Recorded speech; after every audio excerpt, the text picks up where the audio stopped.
Skaggs. With me as I'm Dan always. Strauss. Exactly. Zan's here. And, so are a couple of new additions to my Funko library. Oh, is that Laura Palmer with the crazy eyes? Meanwhile, Meanwhile, meanwhile, and of course, nice. with her is Doppelganger Cooper. Oh. Oh, and he even has a little cup of coffee with the oil in it. Yes. Although, remember, Little that boosted was coffee. regular Cooper's cup of coffee. That's true. But They're mixing. yeah, they were kind of Maybe it just mixing. looks like maybe it just looks like oil because it's plastic. It's not really going anywhere. Exactly. So, yeah, these were some San Diego Comic Con exclusives that I had to pick up. I didn't Nice. go to San Diego Comic Con, but I did order them directly. So I just thought you'd get a kick out of seeing these. Those are gorgeous. Yeah, I got those from boxlunch.com if you're interested. Nice. So you can score those. And I also got a Clara from Doctor Who from Hot Topic that I had sent so that way I don't have to go into a Hot Topic. So hooray. So advantage me, yay! So, Yay. all right. So that's the toy news that I have for this week. But you're here to listen to the Return Part 11 as we start heading toward the final home stretch of the Return. This was a good one. There's a lot This, going on in this one. this one was very good, yes. And apparently we both enjoyed this one, so I think we're going to give this one pretty good reviews. I think so. But so I'm looking forward to talking about this with you, Zan. And so let's just dive right in. So the first thing I want to talk about, of course, is the opening where we have these boys that are playing catch in front of a trailer park. And presumably it's the new Fat Trout trailer park, and the ball gets away from them. Almost feels like a Stephen King kind of story here. And one of the kids just kind of like runs off to get it, and oh, hey, there's a body. He hears somebody just sort of moaning, Right. and it's Miriam. It's Miriam. She's alive. Miriam made it out. So I don't know if her trailer blew up or is still going to blow up, or if she had the door open, so now the gas is just going to go through the neighborhood. But she's severely beaten up and very weak, but she made it out alive. Yeah, she's a little cooked, but she's okay. Yes. But yeah, she's a little extra crispy by the looks She's, of her. But was she extra crispy or is she just dirty? it looked like kind of black sooty to me. I could be wrong, but because I know she was obviously crawling through the woods, right? But just the fact that like when you're crawling through the woods, you're really not going to be crawling like with your face, and her face looked kind of covered in that kind of black, kind of ashy look to it. I thought it just sort of looked like maybe it had just blood and dirt on it, but I don't know. Like I said, I feel like we would have heard that explosion, but maybe it didn't happen, and someone's going to talk about it later. I don't know. That's true. Because Miriam's trailer was kind of by itself, so... That's true. Yeah, we don't know how far away the trailer was, but yeah, presumably you're right. If there was a big boom, presumably somebody would have heard about it. So maybe... Well, I remember she was just face down and all that blood, so it could just be she was bloody. Yeah, maybe, yeah, you're right. Maybe it was just like dark caked on blood, maybe. So. Yeah, that's what I was thinking. It was just being dirty from being outside, because I don't know how she... Remember, she was laying face down in the dirt, too. Right. And then just sort of took all of her strength to look up and look at those boys. Yeah, but so, I don't know. Thankfully, though, she's okay because, hey, if she's okay, doesn't look good for Richard Horn, does it? That is very true, because she's obviously going to call the cops and actually talk to them this time and not just write a letter like it's 1940 or something. Well, presumably she's going to get some first aid first. So, I would hope so. That but those boys are going to call. yeah. They'll call their mom, and their mom is going to call 911. So But as we know from hopefully the she's going to be fine. exactly. So, but as we know from the original series, when you end up in the hospital, that usually leads to the cops showing up on Twin Peaks. Hmm. So, And if nothing else, this food will kill you. exactly. Let's just hope it's not Chad that answers the call. Oh my God! If it's Chad, I'm going to lose my mind. That would, but I was presumably, so happy to have a Chadless episode. yeah, presumably if the call comes in, Lucy's going to get it first. But let's just hope that Chad's not Yeah, lurking nearby, and yeah, yeah. that could be bad. So we'll see, we'll see. But hey, good news for uh, And, Miriam. So hopefully she'll be back to her perky little self not too long. and Uh, Norma, I'm serious. Bring the whole pie. yeah, I mean, well, Okay, I'm out of hospital quotes now. I don't yeah, have any more hospital quotes. exactly. But yeah, as we know, cherry pie seems to help with the healing process on this show. So God, I hope maybe so. some cherry pie. All right, so The cherry pie is a miracle. exactly. Next thing I want to talk about is, of course, um, Becky. Oh, Becky. Becky looked for a minute like she came to her senses.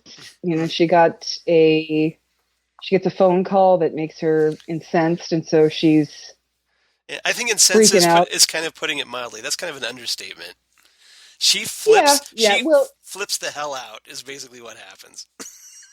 she flips out, and she seems to be in her right mind for right now. There's no drugs clouding her at the moment. She just seems like she's back to normal and just really, really angry about something. Right.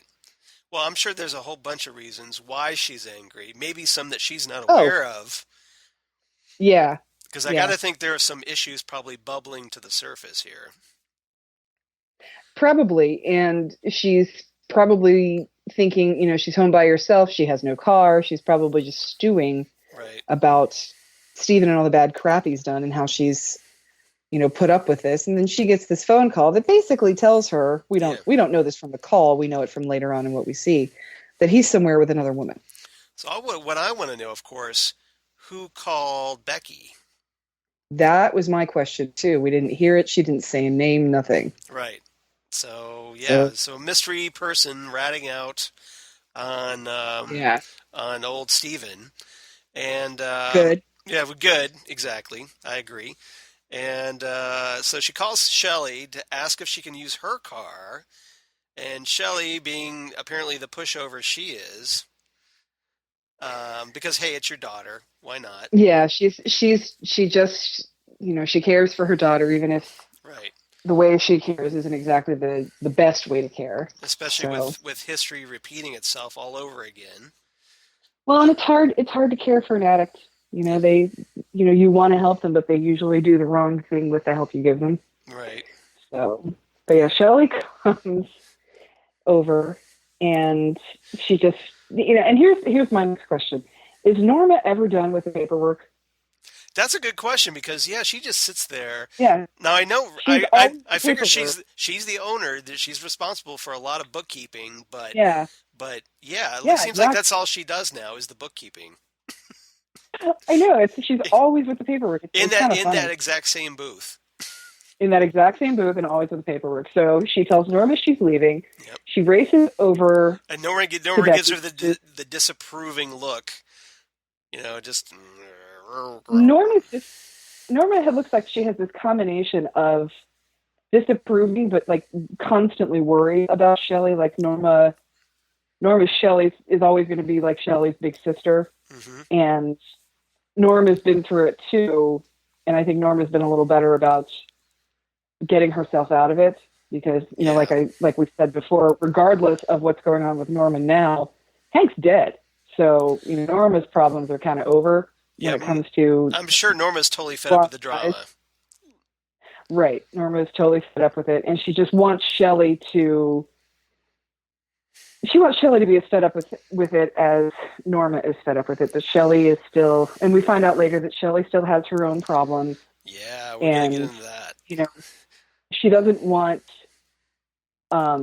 she doesn't want she doesn't want Becky to go down the same road, but I don't want to say Shelley's on the same road, but she's going the same direction a little bit Yeah, as Becky is. yeah, yeah, So I agree. I think Norma's not happy with Shelley's current life choices, and I think she would prefer a different choice. And I think so, and I think she's worried, but understands the concept that people have to find their own path. You can't force them to be different. right, They have to find it's life is like the Matrix. You cannot be told, you must be shown. So, and I think Norma is aware of that as much as she doesn't like watching it.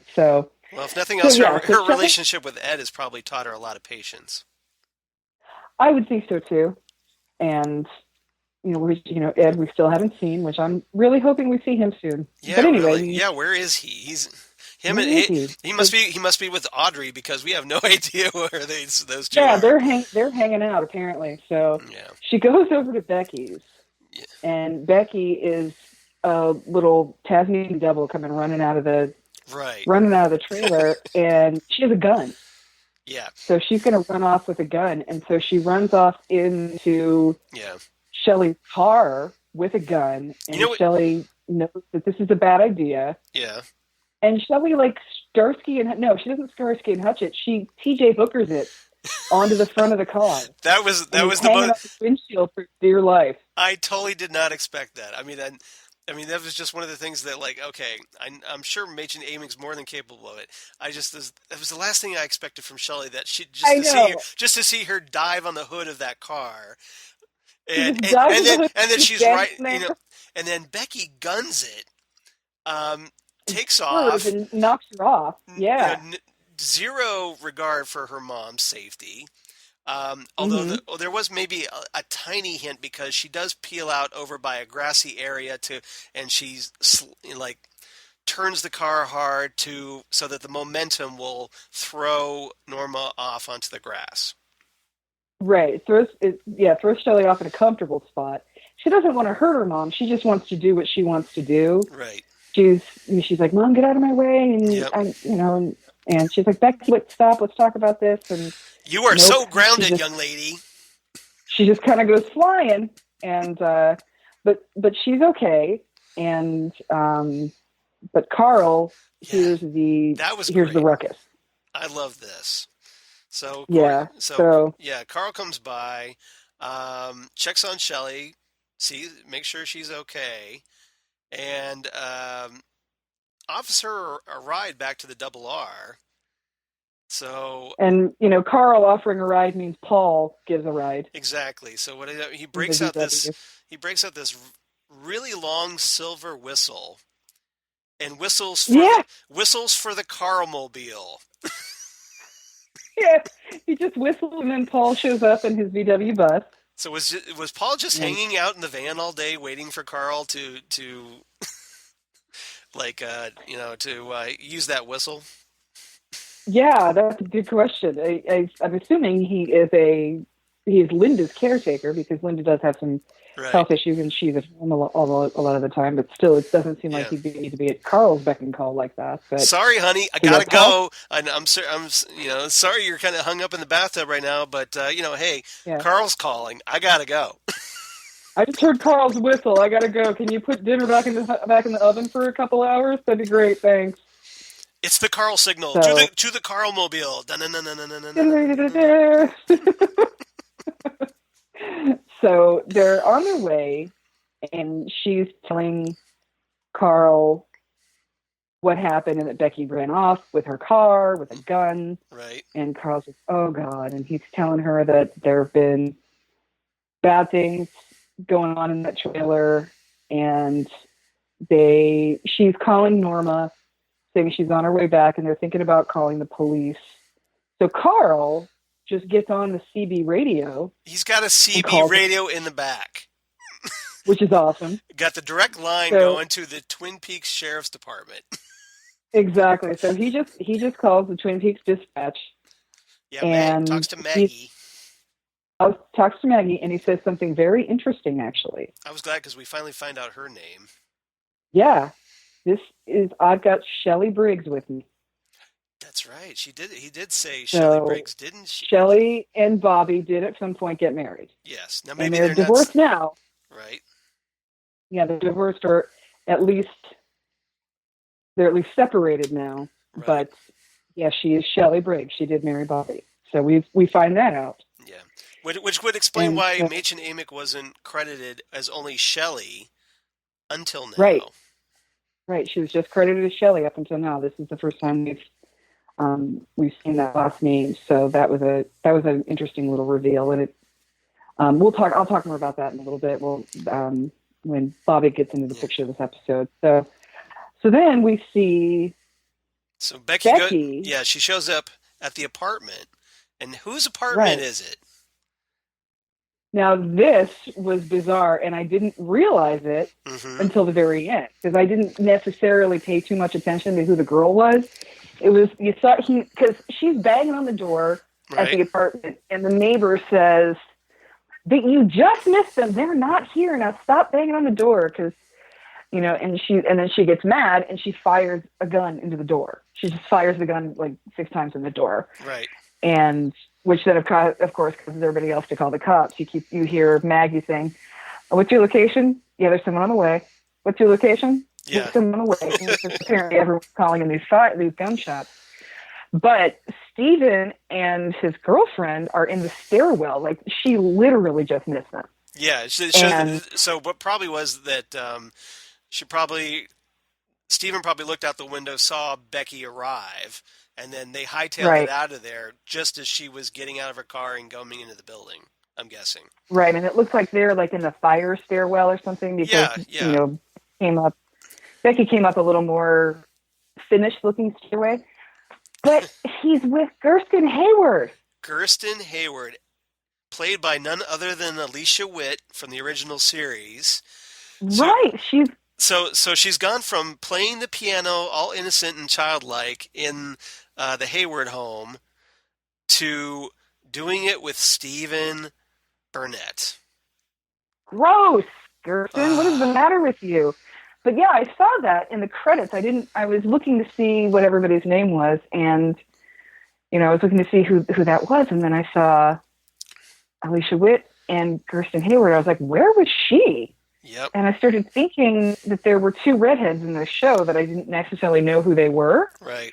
and she was one of them. And I thank you, TiVo. Watched the episode again, and oh my god, I couldn't. I was like, oh my gosh, that's another layer to this mystery that D- is doesn't it? Because we haven't heard extremely bizarre. because we haven't heard any mentions of Donna at all in this new series, No mentions of Donna, no mentions of Harriet, no mentions right? of their mom, nothing. So, but So yeah, I gotta imagine that Doc Hayward's not too happy about this. oh, he's If probably not. if he knows, That's true because isn't he somewhere else? Didn't he retire somewhere else? yeah, yeah. So he's off fishing, maybe. Yeah, so Yeah. maybe he's got like some kind of yeah retirement community or something, maybe. Or he's I mean, I don't know. Or if I'm he's not off, sure. maybe they have just a lot or like a cabin somewhere, their own cabin, and maybe he just happened to be out when Harry called or something. I don't know. Yeah, or maybe he's maybe he snowbirds in the Everglades, who knows. Yeah, who knows? So, but yes, Kirsten Hayward. Yeah, did not. I mean, That was I knew that Alicia Witt was returning, but I did not expect her to be that person with Stephen Burnett at all. seriously. Yeah, that was a little bit disappointing, It was. Kirsten. It was. It was. So, but then again, she did grow up seeing her older sister go around with guys like Mike, Mr. Bonehead Boyfriend. So, Exactly. Yeah. or she Yeah. could be an addict too. Who knows? Yeah. I kind of wish we would get Harriet now. Yeah, we want to see what Harriet's up to. Yeah. Or just like And maybe or like all that piano. Harriet being all sarcastic and writing some poetry about it. Something, yeah, exactly, exactly. But yeah, she, The maybe all full that pressure. blossom of the evening. Now that some time has passed, Yes. I think I prefer. But yeah, maybe all that piano prodigy pressure got to her that she Maybe. just couldn't handle it anymore. Maybe. I don't know, but yeah, watch more on that. Yeah. So Yeah, that was intriguing. So, and that's a very interesting love triangle that they've set up here. Um, seriously, yeah. So then we shift over to Buckhorn, South Dakota. Or do I'm you care for or your do you or do language, you, or do you child. want to finish talking about Becky first before we jump over there? We can do either. I'm good either way. We can finish talking about Becky because it's just a little bit where what happens is they catch up with her, and of course Bobby finds out being a cop. He gets a call. Yep. And so that we have Shelley, Becky, and Bobby sitting together in the double R having a little family meeting. Which is, of course, why I'm wearing And my double R shirt today. very nice. And what I think is so adorable about this scene is Bobby was off duty, Right. so he's just dressed up in his street clothes. He's got his same leather jacket. Is it the same? I think it's a different leather jacket. It sure looks like the one he had when he was a kid, but I don't know. But he's still wearing a black leather jacket. Well, because remember the one So, he had as a kid had the letter, the high school letter on it oh yeah, that's true. with the But T. It it's was a kind of similar yeah. It's just a similar black leather jacket. So that's his it's a look. similar style. Yeah. Yeah. So Bobby still is Bobby. Yeah. He's still a little bit Bobby, even though he's a cop. But they're talking about how Shelley says, "We know you're a grown woman. You can make your own decisions. We just don't want to lose you." And Becky's like, "Oh my God, Mom, are you okay? I threw you off the car. I'm so sorry." And Yeah. She um, finally that finally clicks in her head like, oh my, like, oh, this is really awkward. I just almost killed you. right, so I didn't mean to do that. I'm so sorry. So you can tell that deep down, Becky and Shelley have a good relationship. Right. And we find out that for sure, we found out for sure that Bobby and Shelley are separated because Right. she hugs her and she says, "You're staying at my place tonight." Yeah. So, I mean, they're obviously not living together at the time. And Bobby tells her, "Look, honey, I'm not being easy on this guy anymore. Every time I hear something about him, I haven't brought him in because of you, but this is not, I'm not going easy on him. The second I see him, the second he does something, I'm bringing him in." And poor Becky is still very, I want to leave. Yeah. I want a divorce, but I love him. He's really a good person. Yeah. She's coming off like You very much lie. the abuse, like a total abuse victim at this point. She's in full on abuse victim. She's even lying about the fact that he abuses her. Yeah. And Because Bobby denial. looks at her. The denial. He's, Yep. he's ready to kill him when he realizes, he's like, "Has he ever hit you?" Yep. And oh no, he would never do anything like that. So she's lying about that because I think she knows that if Bobby finds out that he's hit her, he's going to kill him. Well, as we So know, Bobby's killed it before. Bobby killed a guy. Bobby killed a Yeah, guy. she said Bobby killed a guy. So so then they're sitting there talking, and this is sort of a little weird aside from Shelley. Red walks up. Yeah, that was such a weird moment for watching Shelley. Because I've watched this twice now, and she's in full like hug, I love you with Becky. Like you're my daughter. I just want to protect you. Also, like in an instant, she catches a glimpse of Red through the window. Immediately snaps up, Smile. snaps to attention, puts on the big broad smile, like, "Hi, honey," and Becky's kind of like looking like, what just happened here? She runs out of the diner to see him too. She does. She bolts, And and Bobby just like, really?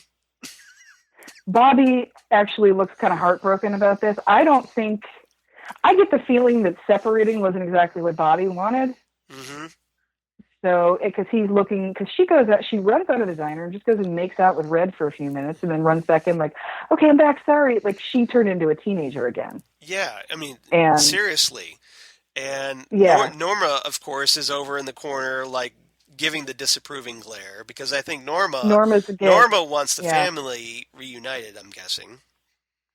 And Norma probably knows that Red's no damn good. Exactly. Shelley obviously still. It's almost like you get the feeling that maybe Bobby got his life together and now Shelley was bored with him or something. Like she likes the bad boy, so Shelley's still got her own problems. That's a great. She still hasn't learned from her previous mistakes. So That's Norma is really sort of keeping an eye on Shelley and just sort of like, oh, I just want her to figure this out. I want her to learn what's good for her. yeah. So, I totally agree. I but think that's a great yeah, analysis because, yeah, Shelley apparently, yeah, she's the one that has some growing up to do still. And I got the kind of got the impression that Becky kind of takes her dad's side on this a little bit. I Cause think so she had too. this look on her face. Maybe it's just me, but it looked like she felt sorry for her dad. When I think she felt sorry for her dad, and I think it's one thing for you to be in love with a bad boy. I think it's another thing to have to watch your mom be in love with a bad boy. I think that's got to be like, oh God, mom. It's yeah, probably a little embarrassing. right. And again, it's Red. Red's no damn good either. So Yeah, and we obviously know Red is more than he appears because for one, he's obviously has a connection to Richard, which is can't be yeah, any all kinds of bad news. And two has yeah. There's that no good connections to Richard. and two has that weird supernatural thing going on. Yeah, So where's that gonna go? exactly. So, ugh. Yeah, And what's interesting is that when you see him through the window, Red kind of looks like Bobby. He's got the same kind of leather jacket on and they have the same kind of hair. So, just older, and like an older version. yeah, yeah. And so it's like she kind of has a type, Mm-hmm. you know, and because even with James, Shelley, Shelley seems to have a soft spot for James as we saw in the first episode. That's true. But, Because she, she talked about him being cool. he's always been cool. So that's what she liked And about him. so, yeah, and she's, I almost get the feeling like you know, she's a Miss Tessmacher kind of character. Why can't I ever get along with the good guys? You know, Exactly. it's like she can't keep the good guys in her life. She's got to. Like I said, I don't know if she gets bored or if it's not as fun or what it is, but Yeah. she's still trying to figure it out herself. So Well, hopefully, like Miss Tessmacher, she'll get her act together a little bit yes, and exactly. and help her Superman. So, um, but yeah, so that was interesting. And then all hell breaks loose when some bullets come flying through the windows of the double R. Just no out of nowhere, just Out bullets of, come flying. out of nowhere, So every and you're thinking, okay, what is this? Is this like relating to what Steven's up to, or is it Steven, or is it Gersten maybe, or you don't know what's going is it on. Steven? Is it Richard? I mean, Yeah, who knows? So everybody gets down on the ground, and Bobby's like, "Turn off the lights." Everybody gets down, and Bobby goes outside, and apparently it's a little kid. His parents' gun was in the van. He found it, picked right, it up, and just started shooting out the window.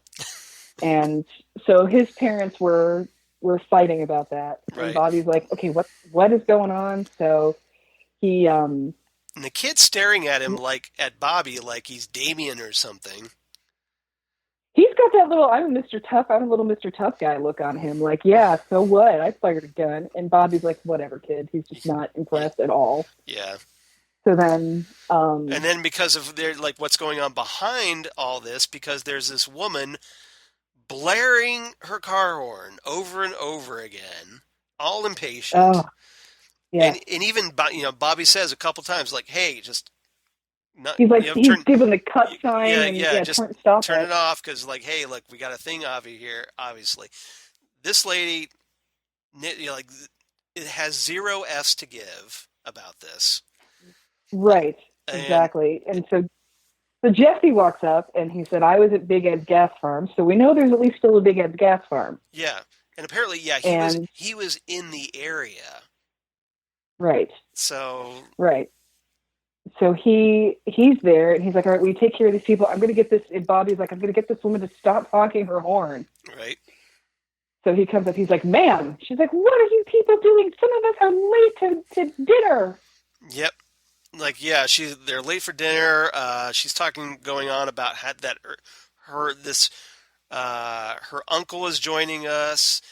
This girl that's in Haven't her, seen him in years. yeah, for like and then she says she's sick, and And then, and then it turns basically Twin Peaks turns into The Walking Dead at this point, as yeah, this girl like slowly lifts up from the passenger seat out of the shadows, and she's like basically has this like I'm transitioning into a zombie face going on, and she's very pale and gray and gaunt, ashen and starts, gaunt, and she's got like yeah, vomit coming out of her mouth, and it's like this little fluid. It just keeps coming and coming, and she she's just vomiting. she It's raises up and just is like ah, and then the woman, of course, in the driver's seat is screaming, going ah ah ah, and yeah. Bobby is just left going, what the hell is going on, people? Bobby has no idea what to make of this. He's like, "What?" He's like, "This is okay. This is you guys. I don't know what to do." Yeah. So, Like, it's but probably like, Jesse, you want to take this one because damn. and is this a an unrelated incident, or is this some sort of Garmin Bozia incident? I don't know. I'm I don't always know. suspicious when I see vomit. So Yeah, especially because the way that vomit has been used in this show, and you never thought that would be a theme, I know. right? So, but it could be as far as we know. But yeah, so you don't know if it's just Lynch wanting something really freaky for Bobby to deal with, or if it actually matters to the overall plot. Yeah, we'll see. We'll So find we'll see. out. But that was just all kinds of surreal. So Right. and So Lynch really seems to love like blaring, people blaring on their car horns to make you uncomfortable. that was very He uncomfortable loves because to make you, part like of in you is fire, annoyed by the noise. Fire Walk with Me, that scene at the intersection. Oh, yes, That's yes. what it With reminded me of. yeah. Um, but this scene, the horn. I was going back and forth between annoyed by the horn Hmm. and then thinking, who is this person? Do they not notice that someone just fired a gun into the diner? Right. It's like, come on. Yeah. So And so that's kind of where we leave off with Becky and Shelley's and Bobby's storyline at the moment, yep. until hopefully next week. Um, Hopefully, hopefully. So then we shift over to Buckhorn, South Dakota, where Gordon Cole and Tammy and Albert and Diane, who's looking more and more shady every week. yeah, she is. So they're being led to this site by Detective The Mackley, zone the zone. where apparently where Bill Hastings entered into the zone. Yeah, And he doesn't remember much. They go to like this empty lot slash yeah. crappy houses and this Like bad area. it's like an abandoned property or something that's been fenced off, and there's like a little Yeah, shack in there. yeah. There's like a little But shanty and some high primarily it's grass, like a and dusty like dirt lot. it almost looks like it's an empty trailer park itself. If it weren't for the fact that that shanty that was built from the ground was there. So Right. he says he only remembers hopping the fence and going in about 20 feet, but then he doesn't remember anything after that. Yeah. So So yeah. and while they're there, So Bill Hastings is there, but in custody in the back seat of Mackley's car, yeah, he doesn't go anywhere. He's just in the back seat of the car. which it turns out to be significant. So, yeah, so they decide to go, and of course, where's this place located? 2240 Sycamore. I heard that. So, I under got the sycamore I got idea, tree, man. I got an Yep. idea, man. Exactly. So yeah, that's always interesting. So, yeah, And so, but when they get there, they're looking around. You can hear sort of like an electrical buzzing going on. So yep. something's not right here. Electricity. And so they're sort of walking around and looking at the the sort of boarded up houses around, and we see a woodsman coming in and Yeah. out of visibility. Yeah. And so this is like Gordon looks over at Albert and he says, "Think there's one in there, Albert." Yeah, So they're like it sounds like Gordon has an idea of what they're looking for. it sounds like they know what they expect to find whatever they're going to find there. So Gordon is walking towards the towards the shanty house, and then all of a sudden, like, looks up to the sky Right. and sees like a cyclone Yeah, it's like whirlpool it's a thing. swirling vortex kind of thing. Like Yeah, just almost like coming out of the sky. like a black hole kind of opening up in the Right, sky. And right. And nothing's really coming in or out of it. He's just seeing it, and then he's standing there, yeah, well, and he raises his arms to it. it's almost like it's there's like something coming toward him in the vortex. Like Right, but you never only get a clear shot of what it is. yeah. And I thought this was interesting because this scene is there's these images because Gordon kind of starts drifting out of existence a little bit. Yeah, And he starts and to go in and out of and this was this visibility. and this was the scene that we saw in the very first Twin Peaks teaser. I was thinking originally this was going to be that was Leland with white hair as Bob. Okay. When that original Twin Peaks teaser hit, where you weren't sure who that was, but apparently it was Hmm. that scene. Right, it was that scene. And so he starts to go in and out. And while that's happening, he gets transported to another realm where he's inside of a house where he sees three woodsmen on a stairway. Right. So And Albert, once again, just for a second though. yeah, just for a second, because Albert, once again, it's Albert that knocks him out of this. Yeah, I think Albert starts Ethan sort of, yeah, he starts seeing Gordon fade from existence. So he's like, okay, I guess I better step in now. yeah, he yanks him out. Right. And then Cooper looks at Albert and says, well, I guess we found out. So they know more than they're telling us that they know. Well, Gordon always seems to know more than he's telling. That's Really, true. really. That's very true. Gordon always seems but Albert seems like he's a little bit clueless, but he's not. He never is. But yeah, it seems like Albert and Gordon, yeah, they're knowing way more than they're telling at this point. Yes, totally. And if I was Tammy, I'd be asking all kinds of questions from these two. I think Tammy is starting to realize that if she just sort of keeps her mouth shut and observes and goes along the same lines as they do with investigation, that eventually they're going to let her in on it all. Okay, so you think she's adopting like a Zen approach? Like I'll just let it happen, and then I'll just go wherever this ride takes me. I think so, because I think she just sort of watches and learns, and then because whenever Tammy opens her mouth, it means something. It's very meaningful. Right. She has something very interesting to tell them, or very important to the mystery. Yeah, so she has very important information to the mystery, or she's come up with something. She's done really good work. So she doesn't fill the air with minutia when it comes to when she chooses her words. Right. So. And so yes. Then. Then. Look over. Oh well. Yeah. So yeah, Tammy's off in the distance, kind of like she's essentially backup. She's trying to make sure that nobody's for some reason, like maybe they were concerned that somebody might come out from behind a house somewhere or something. She's trying to keep the scene clear. She's keeping a lookout, basically. Right. And so, so all of a sudden, yeah, Diane is leaning against a car smoking.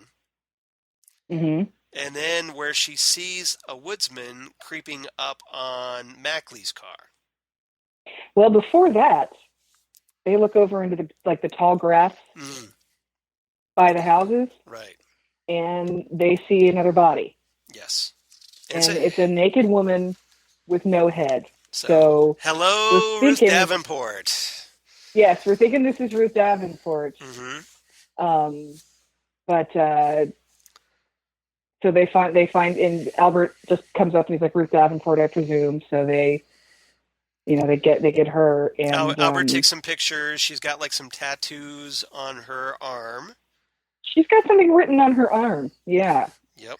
So we come back to that a little bit later. But yes, Diane is standing there just kind of watching, and she notices the woodsman, but doesn't really say anything about it. She notices him ducking in and out of existence, And but see doesn't that, really say much. And and again, I thought that was interesting. She doesn't try to warn anybody. she doesn't try Like to warn anybody, and she doesn't look surprised. Again, she doesn't look like she's shocked by anything she's seen. yep. So Diane definitely has more going on than she's telling us. Doppelganger. Doppelganger. Uh, That's my. We'll see. We'll see. But so she, it definitely adds fuel to the theory. I think a little bit. oh yeah. So we'll So see. she's sitting there kind of watching this happen, and then all of a sudden one of them shows up near the car, like you said, Right. and then we hear this horrible noise Yeah, it's come like a from the car. squelching noise. Yeah, just something getting squished and crunched, and then all of a sudden You know, you hear like Mackley go, "Oh my god!" yeah, kind of like somebody in a radio station, maybe. Yeah, like something like somebody's like skull gets crushed out, and Funny how that happens. so he's yelling. He's like, "Oh my god!" He's like, "I need backup! I need backup!" And Diane looks in the back of the car and says, "There's no backup for this," Yeah. because what has happened is So Bill Hastings is now missing the top of his head. yeah, yeah. Basically, Like seriously, everything from the nose up just gone. yeah, exactly. It's that whole like everything that is like his head has been cut in half sideways, and the top section Right. has just been removed. Exactly. Yeah. So yeah, something. And then I love this. Gordon just looks in the back of the car and he just goes, "He's dead." Thank you, Captain Thanks for that, Obvious. Gordon. Yeah. Really, you don't say. Yes. So Thanks they, for pointing that out for those of us, yeah, who missed that. right, right. So So that was yeah, that was crazy. Um, but do we so want to continue with the storyline, or do we want to keep? yeah, Do we want to let's go go? ahead and let's go ahead and finish the storyline because Oh, it seems to work better that way if we just go with the storylines as opposed to chronologically. that's true. We digress less. That's true. Yeah, that's true. You're right. Us digress. Get out of here. Nah, never. We're not Um, going to do that. eh, Uh, exactly. So okay, so I guess they go back to like Gordon's hotel or something. No, they go back to the police station. That's right, Mackley's police station. Um, Take her back up. and Gordon is having trouble with his left hand. He's got the shakes. Cat on a hot tin roof. Cat on a hot tin roof, exactly. So, and we all know, hey, when you're having issues with your left hand, it's a little, Mm-hmm. seizure-y, perhaps. Yeah. That's not good. That usually leads Not. something supernatural is seriously going on right now. Yeah. Not in this. Not in this world. That Not in sort a of good, handshake not in a is a good way problem. either. No, not Yeah. at all. So he was going to have coffee, but they don't think he should with the shaking. And Then of course Gordon's like, coffee, great idea. hmm and then Albert says maybe warm milk for the cat on the hot tin roof, and then he and I forget what Gordon says, but Gordon obviously can't hear anything they're saying. Exactly. He's missing most of this conversation. So Yeah, it was Albert starts talking about the coordinates yeah, that were on yeah, Ruth Davenport's arm. yeah, he shows a picture of Ruth's arm. And And Diane is like trying to memorize them. So I'm like, no, don't yeah, show this to Diane.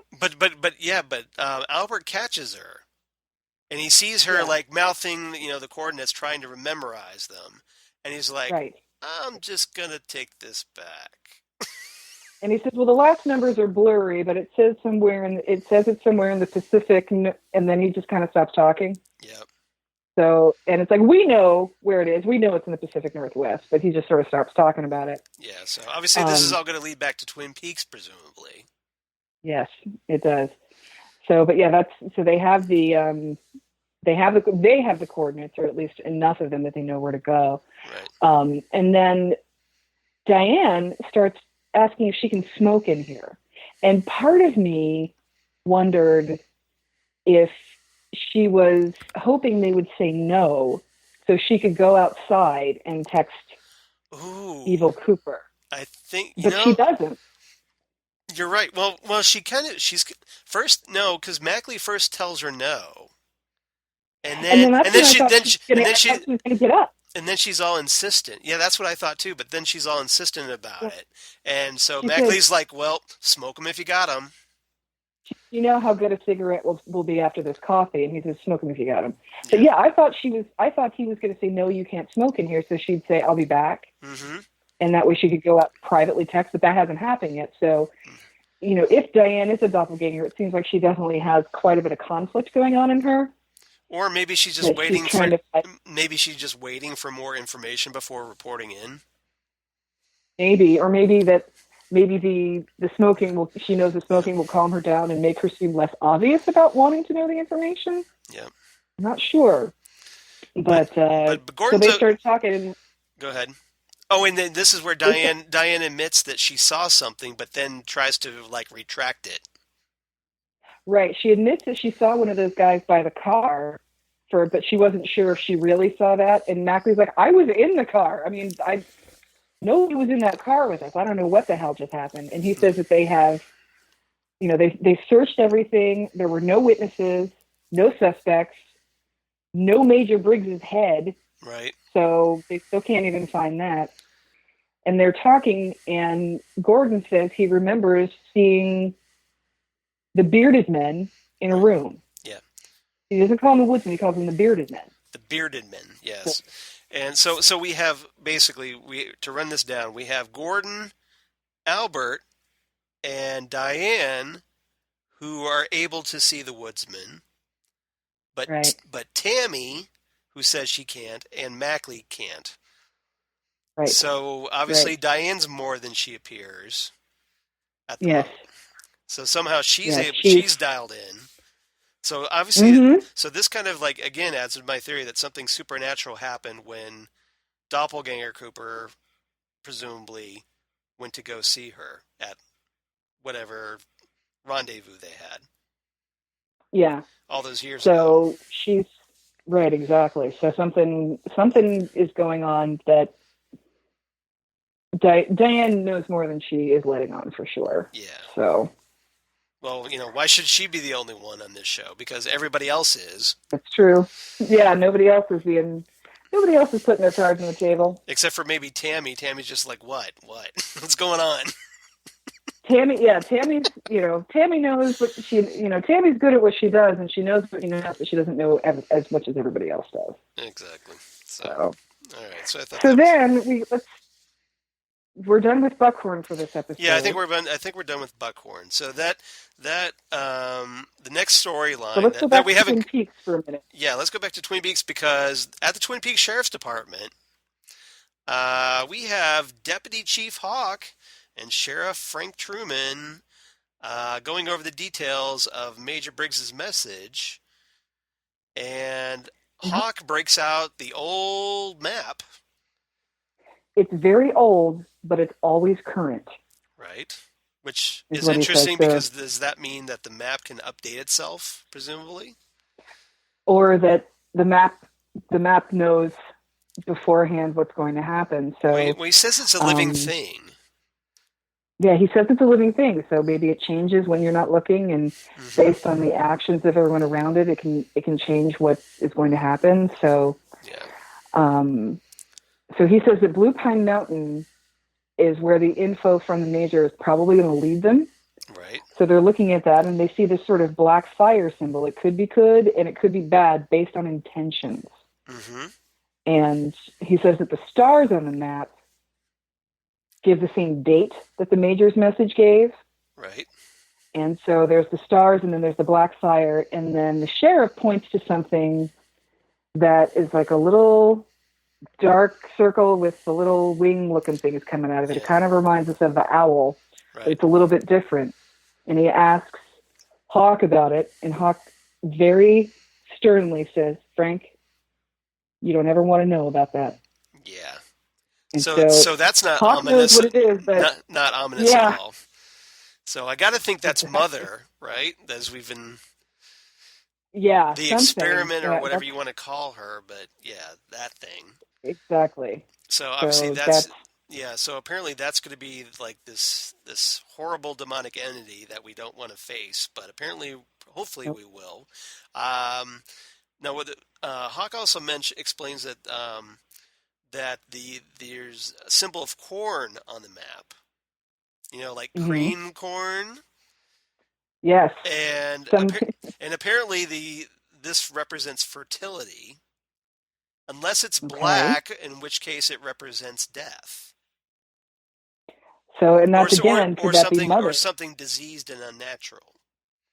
Something disease and unnatural. So we have the corn as the fertility, which could be mother, but then the death, it could be mother being the harbinger of death or bringing something, or something evil being doppelganger Cooper. Right? So it could mean a lot of different things.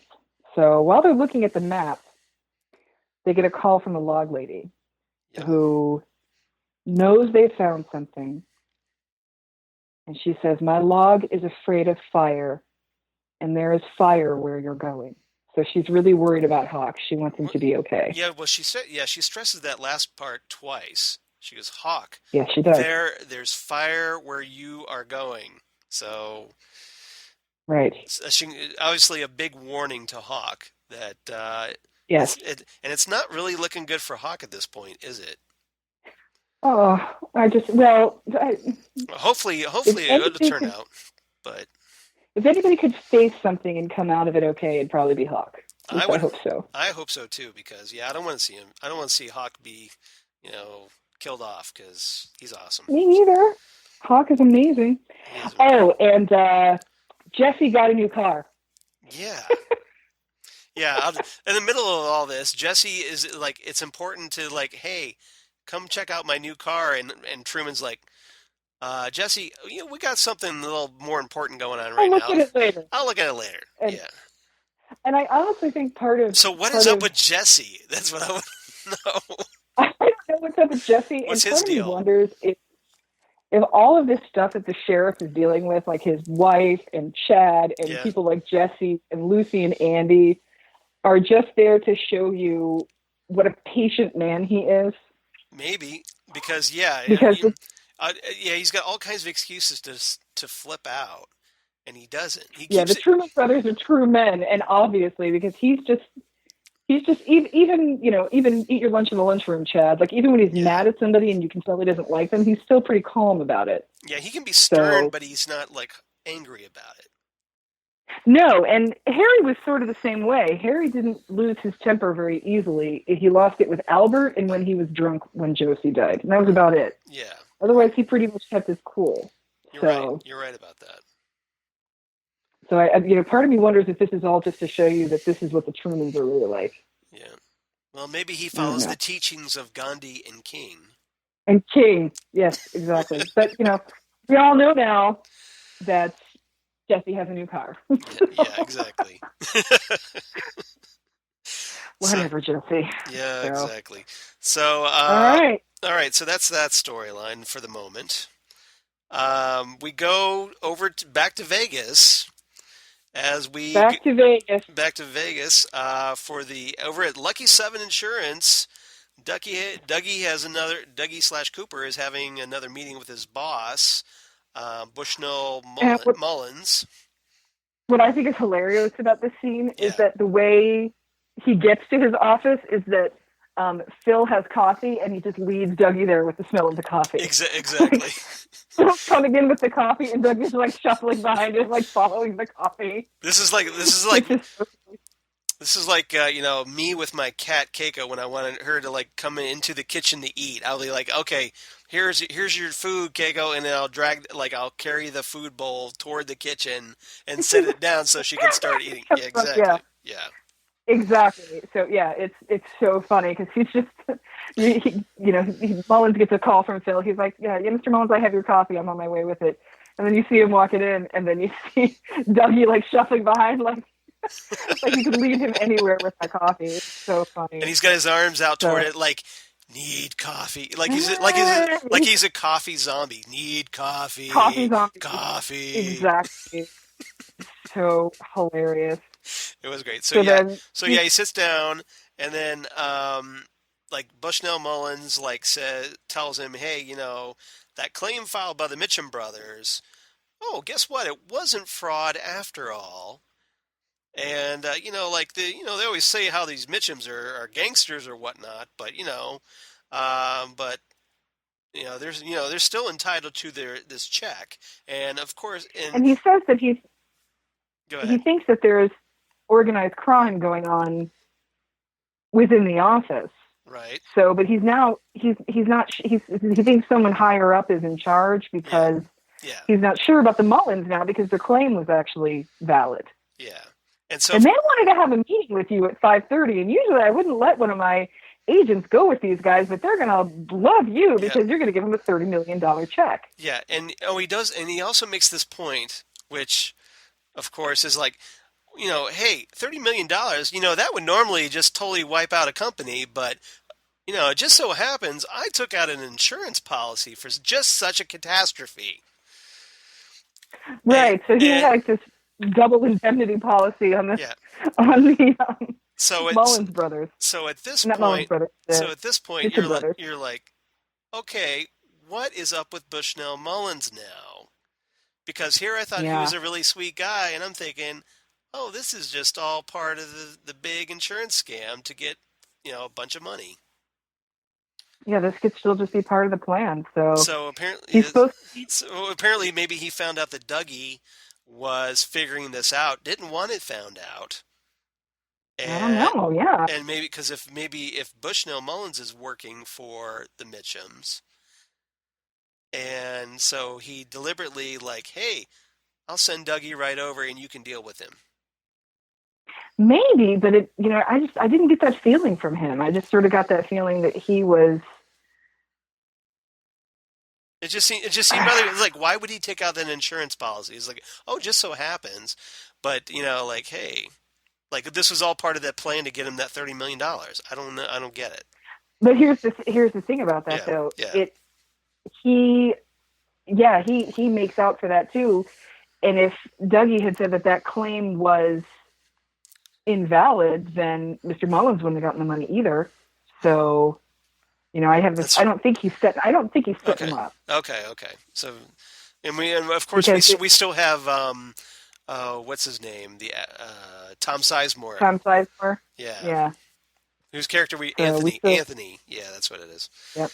So yeah, he's So probably he's supposed to meet. He's supposed to meet with the Mitchums at 5:30, right. and it's only 10:30, and no, it's 2:30, and the Mitchums are eating breakfast. Yeah, they're just now getting up for breakfast, and they're having their Raisin Bran Crunch, and Yep, they're just having cereal. Like these rich guys have these, yep, these showgirls come out and give them their breakfast, but it's just cereal. yeah. Cracks me Well, up. they got this big elaborate house, and there's a pool in the background, and they're Uh just huh. sitting here like, was it Bradley grabs the box of Raisin Bran Crunch, dumps it out in the bowl. And he's so upset he Yeah, can't wait to kill this guy. I can't eat this. I'm too upset because yeah, he had a dream about yes, killing him. yeah. Rodney, I had a dream. Yep. And yeah, so he's talking about like he's counting the minutes to kill Dougie because apparently it's really important to him to kill Dougie because of this dream. Right. And Right. so Richard or Rodney is just like, dude, like it's only 2:30. Can you just hang on a few more hours?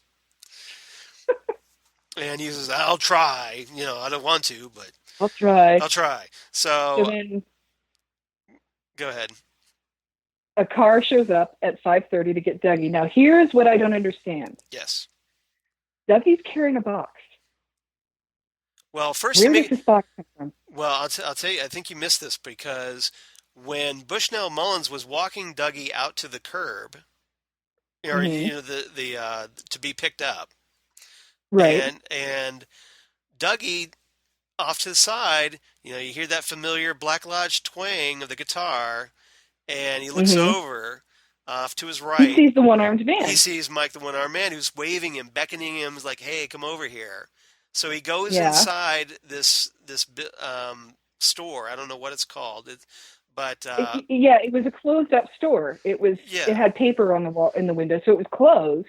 but there was something inside. So he goes inside there, and that's where he presumably got this box. Because then, yeah, Yeah, but it's like, how does that materialize? I mean, yeah, it just seems. But yeah, he beckons him over there, and he comes back with a box. yeah, So I'm thinking it's going to be 7 now. They're going to drive out in the middle right. of the desert, and Yeah. it's going to be What's in 7. the box? What's in the What's in the box? box? Yeah, Brad Pitt's whining and crying in the corner. What's in the What's in the box? box? So, so yes, Mike the one-armed man shows up and beckons him over, Hmm.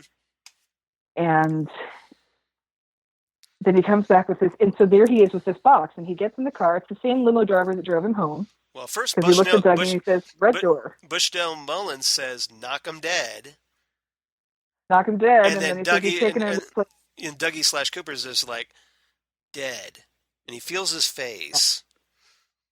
So Yeah, he goes so is he wondering that he's dead?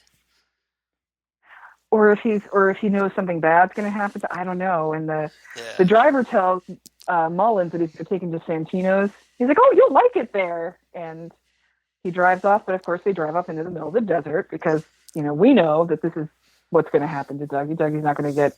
right. This isn't The Godfather. He's not going to get shot in the middle of an Italian restaurant, and he's going to be taken out in the middle of the desert. So Take, leave the gun, take the cannoli. yeah, take the cherry pie, leave the gun. Exactly. So Bradley and Rodney are already out in the desert waiting for him. And Bradley feels really uneasy, and he tells Rodney About his dream. he's talking about his dream. He's like, in the dream, your cut from where Candy hit you was perfectly healed. Right. So he rips the Band-Aid off, and his cut's perfectly healed. So then this freaks out Bradley even more. Yep. And he says, I don't know if we should kill this guy because of what happened in my dream. We live inside a dream. So he's like, he knows that something else happened in the dream, but he can't remember much of it. So he's like, but he feels really uneasy about killing Dougie and that they might not be able to kill him for some certain reason. Right. So when Dougie shows up, Bradley remembers more of the dream. And he says, that box is in my dream. And if what's in the box is this one specific thing, we can't kill him. What's in the box? Oh, sorry. What's in the box? He goes up to look in the box, and what's in the box is what was in the box in Bradley's dream. And it's a cherry pie! Cherry pie. At long last, we get cherry pie. Cherry pie. And so he comes back and he tells Rodney, it's a cherry pie. That's what was in my dream. We can't kill him. And Rodney pulls out a gun and he's like, I don't care what was in the box. I'm going to kill this guy. Frisk him. Yep. So Bradley goes over and frisks him and, of course, finds the check. He's like, there's a letter in here. It's addressed to us. Yeah, so he opens it up and he's like, woo-woo! All Jim Belushi style. And he sees that it's the $30 million check. He goes over and shows it to Rodney, and they both get excited. So he goes back over to Dougie, and he's like, I love this guy. I love this guy. So now he's their best friend. Yep. And so then they all get back at the car, and they actually do go to Santino's. Exactly. So yeah, they take him back for drinks, where they celebrate over a champagne and the cherry pie. Because hey, why let that cherry pie go to waste, right? Why let the cherry pie go to waste? So they're talking, and it sounds like they're going to be his new best friends and benefactors. Like they're going to buy a gym set for Sonny Jim. Mm-hmm. Because even my orphanage had a gym set. Exactly. He doesn't have a gym set. Well, we got to get this kid a gym set. Everybody's got a gym set. Yeah, the total mafia thing going. Totally, we're going to get this kid a gym set, and then this sweet, very well dressed old lady comes up and says, "Mr. Jackpots." Yes, it's the return of the slot machine lady. The slot machine lady. She comes up and she's like, "Mr. Jackpots, I can't thank you. I don't know how to thank you enough." And the Mitchum brothers are talking about what a great guy she is. You don't even know he saved my life. And so now it's like everybody loves Dougie right now. Right. And so we see that she's turned herself around and she's with her son, and she's back in touch with him, and so things are working out Yep. well for everybody. They got their 30 million. She's doing well. You don't So know now what they're kind going to of a special celebrate. person this is, or whatever, something like that. Yep. Yeah. And so now they're going to celebrate with the pie that saved your life. Yep. And Dougie, or it's like Rodney is savoring the bites of pie before this, and he's like, saying he says the pie's damn good, And then and Dougie says, damn damn good. good, damn good. So yeah, we're getting just a little We're getting close, there. just We're getting there. just a little closer. Damn good coffee. And hot. Or pie. Exactly. Yeah, so And damn pie. good pie. So, and then he wolfs the pie down. Yep. He's wolfing it down. And Candy gets him another slice, after being asked about 3 times. Now this was interesting to me because Candy, yeah.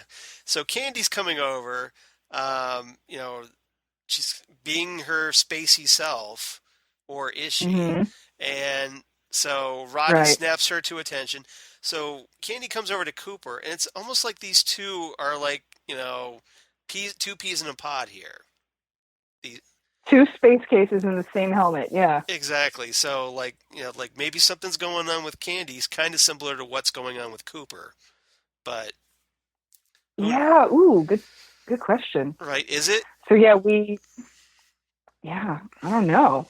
But So Candy, after being asked a couple of times and then talking about the weather, finally comes over and gives Dougie another piece of pie, yep. which he then starts wolfing down. And then they...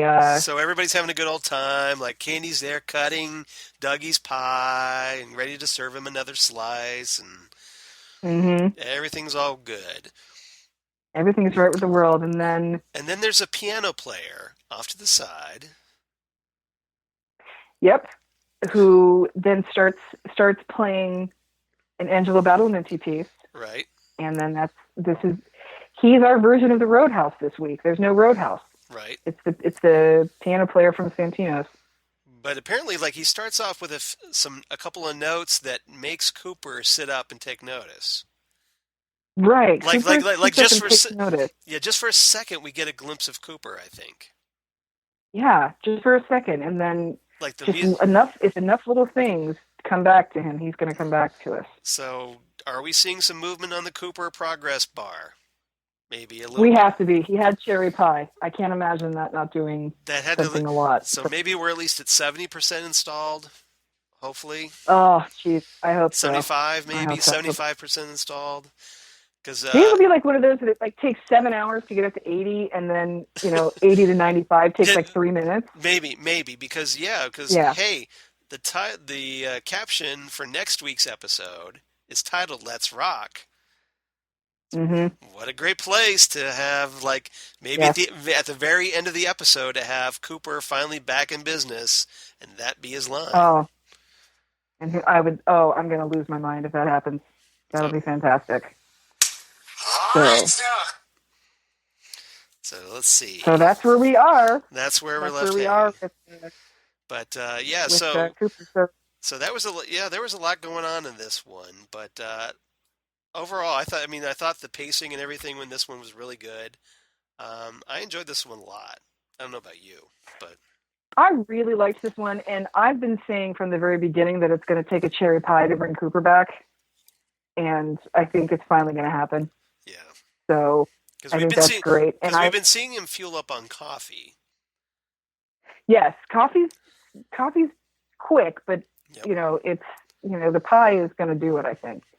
And I like the idea that Albert and Gordon are that much closer now to going back to the Twin Peaks area. Yeah, this definitely, now that they have these coordinates from Ruth Davenport's arm, right? Hopefully we're going to get another convergence of the storylines as they head back to Twin Peaks. Exactly. And the one thing I don't know is how Dougie's going to get there, unless Cooper comes back fully and knows what is going on and he knows to go. That's what I'm hoping too. Like maybe he figures, well, yeah, because if Cooper becomes awakened, he becomes woke. If we get woke Cooper, the Seeker has awakened. Nice. There's a meme in there somewhere, Hey, definitely. we That's get Kyle awesome. MacLachlan and Alicia Witt in the same thing again. That's gotta Ex- mean something. that's The great. sleeper awakening. This, I might have to get to pull that sound bite. That's Yes, great. exactly. That's If awesome. you don't know what we're talking about, That's a we're Dune talking about reference. Dune. Yeah, exactly. Directed by David Lynch, With starring Kyle MacLachlan. Yeah. So, directed by David, starring Kyle MacLachlan and Alicia Witt. yeah, So yeah. Oh, and Big Ed, because hey, yes, again, Big Ed's in it, yep. and Pete Martell. So, He uh, might tell them just about everything, so yep. So, yep. all right. So, what's your rating for this episode? 9 out of 10 bowls of Raisin Bran Crunch. Nice. I was tempted to do the Raisin Bran Crunch, but I went with 9 out of 10 cherry pies that won't kill you. That won't kill you. Yes. The cherry pies, because this cherry pie, It's not a cherry pie that'll kill you. It's a cherry pie yeah. that won't kill you. Let's Because toast to the pie that saved your life, Dougie. exactly. So You know yeah. what's funny too? What what? When I was watching this episode, I was taking notes on Notepad on my phone, Mm-hmm. and it autocorrected Dougie to douche. I was like, wait a minute, I didn't write that. What the heck? Douche must be in your spell check. Like It saved must up. be. That's Oh, yeah, hilarious. that's a word. That's great. Exactly. So that's fun. I don't use the word very often, but apparently it thinks that I use it more often than Yeah. Dougie. Well, So, maybe it's not just you. Maybe it just figures the internet. So like the internet yeah, loves that word. exactly. So and Yeah, but if it does, but why does it think I talk about ducks all the time then? well, because hey, who doesn't? All right. Who knows? Who Sure. knows? All right. So yeah, we Ducks. both enjoyed this one. That was great. Um, Yeah. so we got some feedback once again from Ivan Ivanov that I want to read. Yes, it's Yvonne. So Yes, when Yvonne said last time when we were talking about that Cooper needs to see a batch, yes, Yvonne's used badge, like yeah, an FBI right, bat, like a law enforcement badge, right. and I think that'll help too. Yeah, maybe Ivan's autocorrect kind of screwed him on that one, but Possibly. yeah, And Yvonne did apologize for his yeah, English, but he has yeah, no idea how bad we are at every other language in the world. So exactly. please don't apologize. Yeah, don't apologize because hey, half the people here in America don't speak English because they've never learned it properly. So Very, very true. don't worry about it. Like, have you seen the spelling on Twitter? Enough said there. Enough said. No, Exactly. no. To quote Stan the Man, enough said. Okay, so Yvonne writes in, "Dear weird drawings with horns on paper." I guess that That's means us. us. That's us. Yay, we're mother. Um, how are you good? How are you doing? I'd like to share with you my Twin Peaks experience as a kid. Watching the last episode back in 1996, I think it was on Channel 1, the Bulgarian National Television, BNT. So we're in the lodge. Me and my 3-year-old brother are hiding under the blanket, asking Mom with a big dose of curiosity and even more of fear, is evil Laura gone yet? No, she's right Oh, here. she's right Doppel. there. She's a toy now. She is. She's much I will smaller. say, Much though, smaller. I'm glad that toy doesn't make any noise because when she screams, Yeah. that is terrifying. Yeah, I can't even do that scream. That's just blood curdling scream Oh, as we've talked about. oh, it's horrifying. But yeah, Cheryl Lee's pipes. I mean, incredible. She's Um, incredible. so Bob was the scariest nightmare in the world to me back then.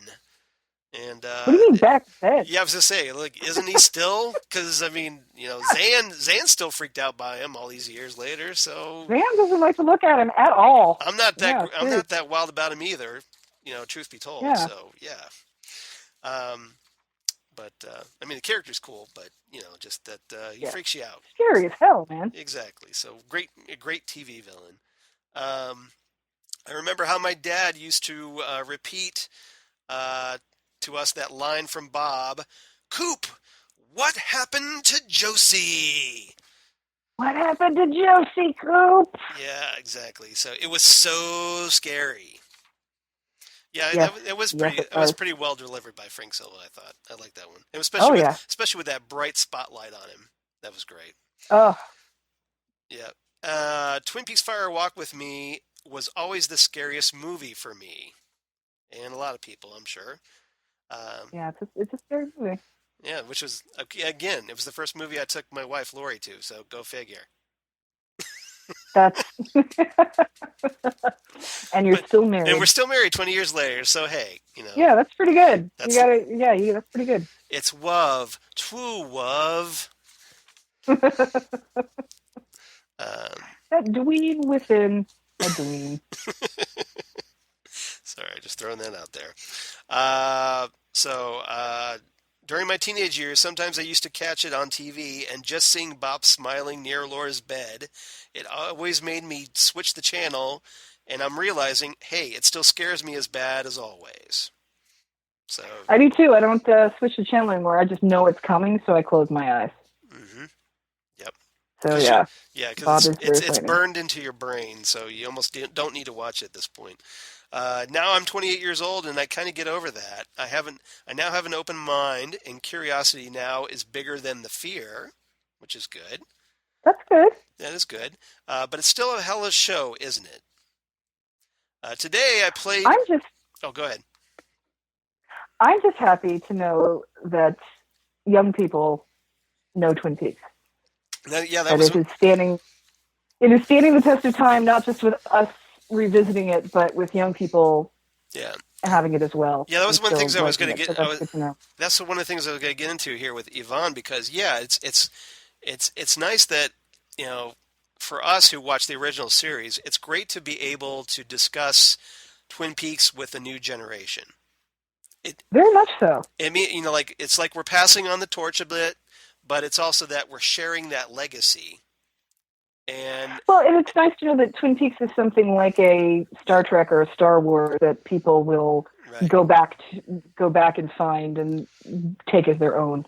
Yeah, and I think that the return now that once it's all said and done, I think people are going to go back to it, and I think they're going to just dissect it like we are, and Right. over the next couple decades.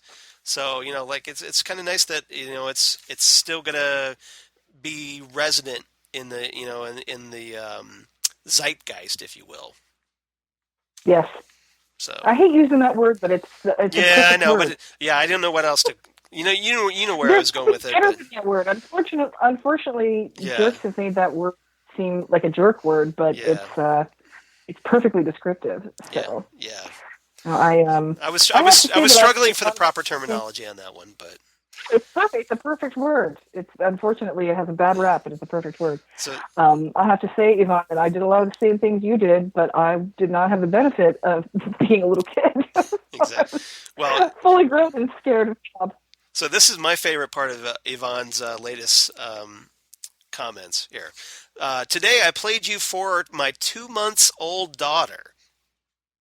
So Hi. so one, congratulations on the new daughter. That's awesome. Yes, So congratulations. so Mazel Tov. Um, and two, how awesome is it that we're already corrupting the young? That is even better. That's fantastic. So We must have soothing tones in our voice. It's like that. exactly. Doesn't matter what you say to them. It's the tone of voice you use. A little seduction of the innocent, if you will. That'd be great. Yes. So take that, Frederick, She's gonna Doctor grow up and Wortham. she's gonna be like, "Why do I love cream corn so much, Daddy?" Yeah, exactly. No, we need to keep you away from that cream corn there. Yeah, that's bad. What do you eat cream corn, Yeah, sweetie? yeah, no cream corn. You No. can have Why don't you you can just have the potato pancakes, but you can't have the cream corn. eat this nice cherry pie instead? Don't eat the cream Eat this corn. pie. Yeah, There you go. yeah. So, or have this nice coffee. There you go. But that's awesome. Not that coffee. It's got fish in it though. So yes, we're Ghostwood is being fed to a 2 year or 2 month old. So that's just That's awesome. I fantastic. love that. I love that. We're learning English with podcasts. Yeah, that's cool. Um, That's a and great. and it was nice. And she fell asleep. So we lulled her to sleep with our dulcet tones. I think that's fantastic. I find myself getting Yep. really relaxed with podcasts as well and falling asleep. Yep. Problem is, I listen to things like Sword and Scale and Red Rum Blonde and small town murder. Yeah. So my dreams are a little weird sometimes. Well, just Sometimes I would kill to dream about a cherry pie in a box. there you go. Well, maybe you just need to listen to Ghostwood while you're falling asleep, or I listen relate to that. Ghostwood while I'm driving. There you go. There you go. So I'm sorry for the bad spelling on some of the words. Don't worry about Don't don't worry even. about it. Have you seen the Yeah. internet? You're fantastic compared to the internet. So I see it's hard for Charles to get my ideas sometimes. Don't worry about me either, because I'm an idiot. So don't worry about me. Um, but hey, I'm so Or else glad. figure it Yeah, exactly. Hey, I can own it. I'm an idiot. Go figure. Um, out. I'm cool with it. But hey, I am so glad that I found you.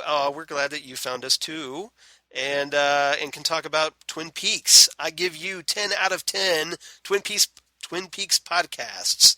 So there you go. That is a great rating. Thank you, I Yvonne. like that rating. I'm excited by it. So thumbs up. I We am give the too. Dale Cooper thumbs up for that one.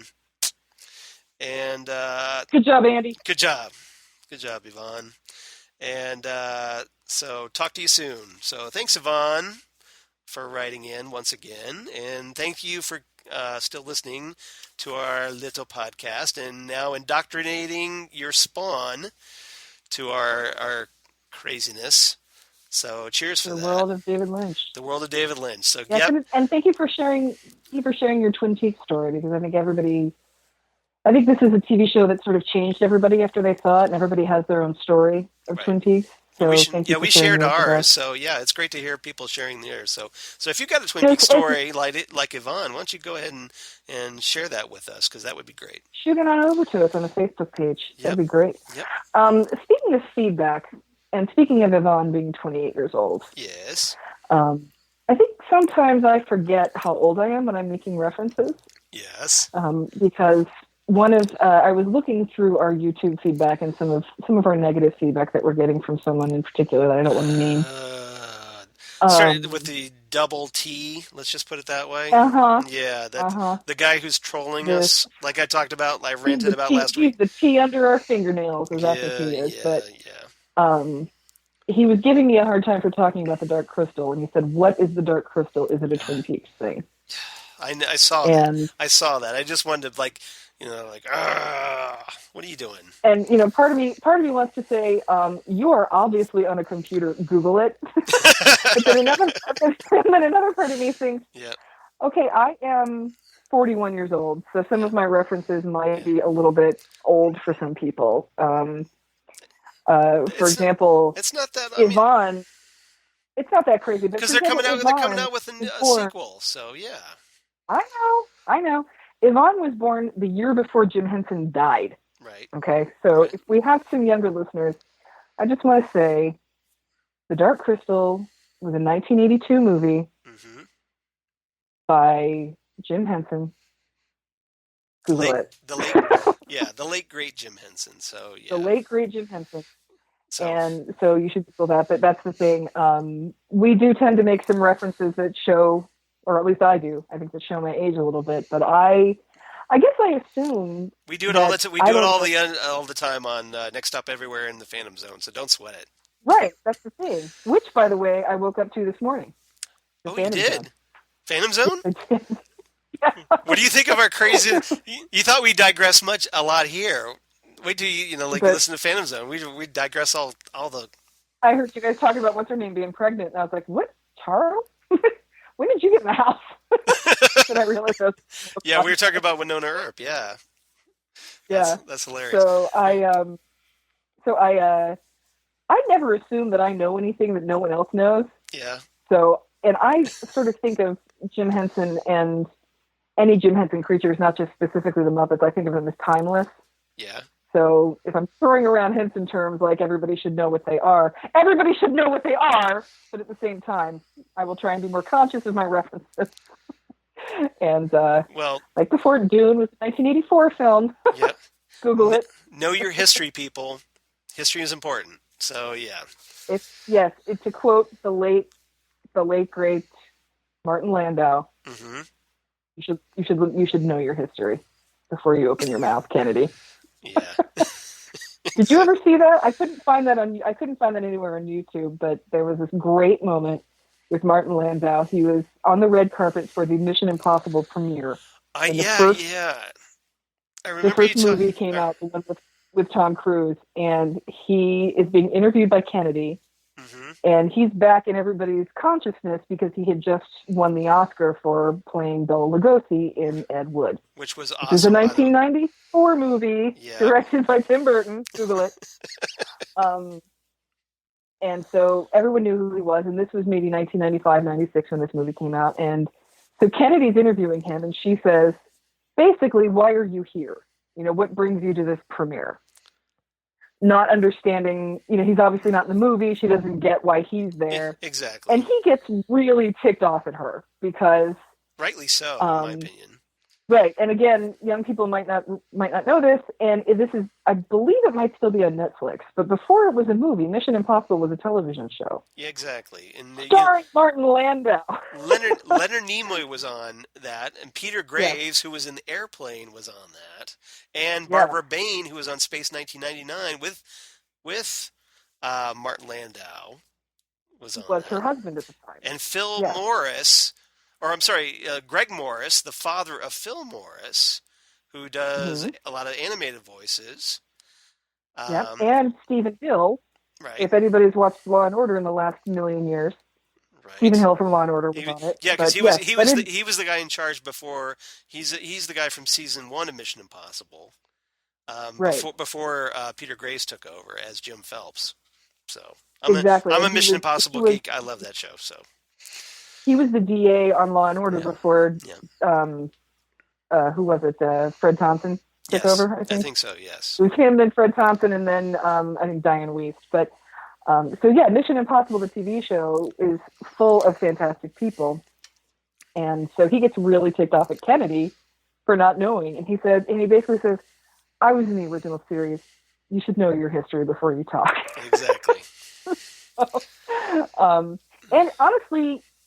it behooves you to know some history of pop culture because Mission Impossible is a fantastic television show.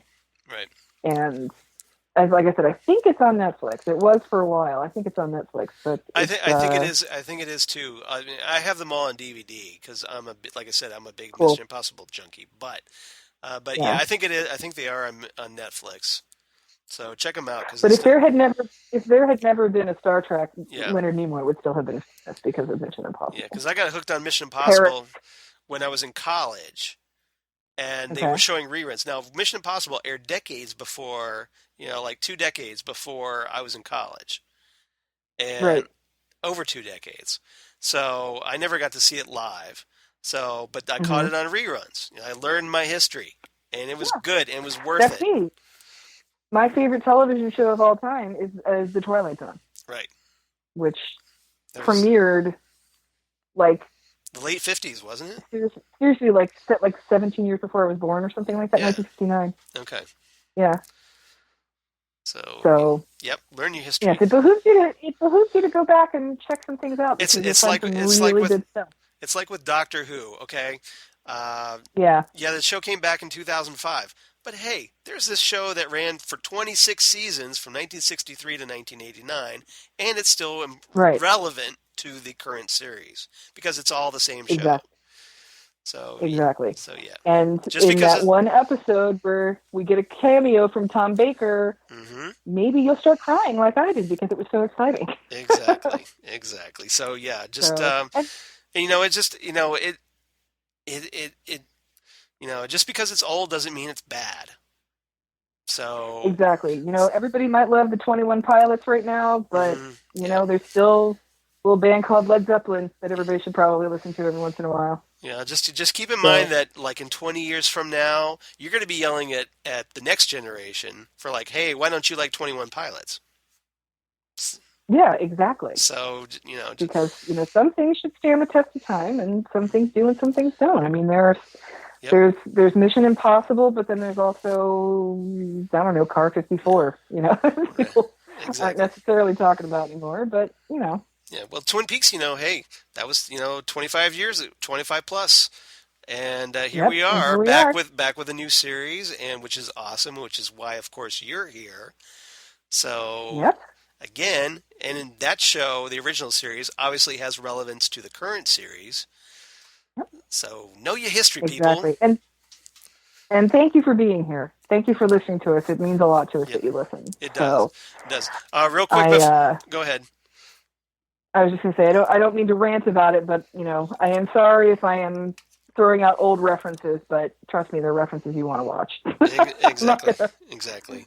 And reference anything stupid. yeah, well, now since we talked about YouTube, I do want to give a quick apology, Charles apology, to Vesuvi Timo, who apparently I screwed up Who is really. female? Yeah, who's female? So I feel completely embarrassed. Again, I'm an idiot, but I can own that. So apologies for me being an idiot, Vesuvi. But and thanks for setting me straight because hey, I was so embarrassed. I think I just looked at the name and I didn't even think of looking at the profile. So now I feel I didn't think you looked at the profile. Yeah, exactly. I feel completely So horrible about that. So you definitely made me feel bad, as I rightly so should. And my apologies. this So is why we need genderless pronouns. yeah. Don't get me started. I'm already too mad right now. That's okay. So You mean like or words like actor, so that covers everybody. So everybody, yeah, so you don't have to worry about it. that But kind of thing. that's Yeah, we okay. need genderless pronouns. If we had genderless pronouns, we wouldn't be in this stupid mess. Yeah. No, we'd still be in this mess, but it'd be a little bit easier to deal with. Well, see, that's the thing with humanity. We'd find something else to divide us because that's who we are. Oh, completely, Yeah. So, completely. but we would But have before I one, delve into but we would have political one, rant, but we would have one less thing to divide us. How's that? that's true. One less thing. One less thing. So before I go into political rant, Charles, where can they find you on the internet? Yeah, I kind of feel it bubbling under the surface there. So we'll get Mm-hmm. into yeah. Me, of course, I'm at Charles Skaggs on the Twitter machine and at Charles Skaggs on the Instagram, where I shared photos of my new Funko figures of Black Lodge, Cooper, and Laura. So Yeah. check those out.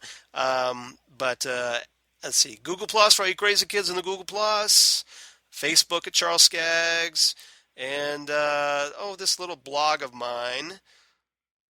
What's it called? Damn good coffee. And hot. Damn Good Coffee and Hot. Maybe you've heard of it because I only talk about it every episode. That where I cover all the stuff we cover here on Ghostwood, and all kinds of Twin Peaks stuff, and just recently posted a bunch of news from San Diego Comic-Con. So please check that out. And thanks to everybody who's been How supporting my excited are blog. we? As I How near, excited are we about the Stranger Things second season? oh, I can't wait. Can't wait. Cannot wait I've for told that. I've told Lori, can we? Yeah, you want to go through Stranger Things again when we get back from our vacation? Because I wants to watch. Yeah, seriously. Because that's going to be Oh coming up on yeah. Halloween. So yeah, I'm gonna go one more time through. Because we want justice for Barb. So Just hashtag justice for justice Barb. for Barb. So Zan, where can they reach you? I am on the Facebook, Zan Yes. Sprouse, and I am on the Instagram and the Twitter as Udinax19. Very nice. I'm pretty active on the Twitter. I haven't been taking a lot of photos, so I'm not that active on the Instagram. That's okay. You don't have to be. And I'm pretty active on the Facebook, so I'm around. You're right. Yeah, you're Some awesome. fun. You are awesome on the Facebook, I should say. Thank you. I love your posts. Although I do feel like when you're all stressed out, I feel bad for you. Oh well. You get Sometimes I just need to let everybody know and that's okay. that I still love them, even though I can't come out of my own shell. That's So, okay. And I feel like I'm taking I'm taking you away from them because you're so kind to share no, your time with me. So that's okay. You're my friend. I'm spending time with you. That's good. that's true. And did everybody see my Mr. Strawberry post? I did. Which was Ghostwood? awesome. That was. I had no idea who that was. That was a great post, by the way. For those, if I haven't mentioned it before on this podcast, I collect Pez dispensers. Yes, she does. And it is a legendary Pez collection, I might add. I have seen it. Maybe I'll post a photo of the Pez room. Actually, I can't right now. It has too much stuff in it. But so anyway, there's a Pez convention in Cleveland, Independence technically, every year in July. It was last week. Okay. And I did not go. Oh. I did not go this year because I usually drop a hefty chunk of change at the show. Yeah. And but in November this year, I am going to Australia. Nice. So I have decided to save my money and my vacation days for Australia. Yep. And to make up for the fact that I didn't get to go to the Pez convention this year, my husband has been buying me a Pez dispenser once a month. Oh, that's awesome. Isn't that nice? That is sweet. So he's tried to get me vintage ones, but sometimes nothing good comes up or it's something I already have. But this time, he got me this new Pez dispenser, and it was Mr. Strawberry. Awesome. Fantastic. I had no idea who that even was because, he's a German grocery thing. And right. They do that. Pez does that sometimes. They'll do, like recently here in the United States, they made a Pez for the Energizer Bunny. Right. So every once in a while, they'll do a corporate tie-in. But, Mr. Strawberry just came in the mail. So I don't know if that means that I'm going to get killed at work or at home or on the way. But is this a message from Doppelganger Cooper? Seriously, yeah. I found Mr. Strawberry. So at work or on the way. Exactly. We need Twin Peaks Pez dispensers. Oh my gosh, how much would I love that? That'd be so fantastic. That'd be like me with if they had Doctor Who Pez dispensers too. That would be fantastic. But I honestly don't know why they don't, because if they could do a great, I have an idea for the Tom Baker one. They could make the stem different colors, like a scarf. Yep. And then on everybody else, they could be like on Peter Davison, it could be like celery colored. Yeah, I don't know. I don't know if it's just a licensing issue or not, but I think they're totally missing out on opportunities there. They could do Stranger Things Pez's. They could do for a long time, Pez sort of stayed away from actual people. Yeah. Because it was kind of hard to get likenesses, but now with it's like 3D printing, right? It's a little easier, so they're doing doing more of that. So hey, we'll see. Yeah, my brother-in-law is big into 3D printing, so yeah, I know exactly what you're talking about. Yeah, so cool. Some of the older Pez, they had Pez characters, but they were always the same head. Yep. So now that they can do a little more with that, who knows? All right. If you're listening out there, Pez company. Yeah, fingers crossed. So you're on the phone with Duffer Brothers. Exactly. So if you want to be like Yvonne and or even Vesuvi, if you want to check us out, Vesuvi writes to us on YouTube. But if you want to email us or get in touch with us, you can reach us on the Twitter machine at GhostwoodCast. Or you can email us at ghostwoodpodcast@gmail.com, which is equally awesome way to reach us. Or you can reach us on our Facebook page, Ghostwood, the Twin Peaks Podcast, which we picked up a couple likes this week. So now I think we're at 43 as we trying to get to 50. So help us out. Help us get to 50. But thanks to everybody who's been liking us on Facebook and sharing our posts and sharing your thoughts about Twin Peaks, because that is great, and that's what we want to do with this community. So we love to talk Twin Peaks. Yeah, so, obviously we won't shut up about Twin Peaks. Look how we're going here. So I know, look at us. Yeah, so if you want us to talk about your Twin Peaks stories or your theories, just let us know. Yeah, and again, we're also on YouTube. Leave us a comment over there, and we'll try and take a look at everything and try and get to everybody's mentions. Exactly. So next week. Thank you so much. Yep. For listening. So thank you again. I totally agree. So next week, the return, part 12. Let's rock, which I can't do again. I'm going to do this because I know you love it. Yes. Actually, and I know he wasn't in the episode, but do the other soundbite, please. Oh, yeah. I think I know the one you're talking about. Yvonne likes it too. I think I'm high! Yvonne likes that one too, so that was not just for me. Yeah, I do know the audience out there loves it. Presumably Jerry Horn's still out in the woods going, I think I'm high! I think I'm high! This is not not your It's foot. not. Yeah. All right. You do that so much more adorably than I do. So, all right. So next week, part 12. Let's rock. All right, and we'll be back. Where my, Right? So come on back for Ghostwood, the Twin Peaks podcast. Bye, everyone. Bye, everybody. Doppelganger.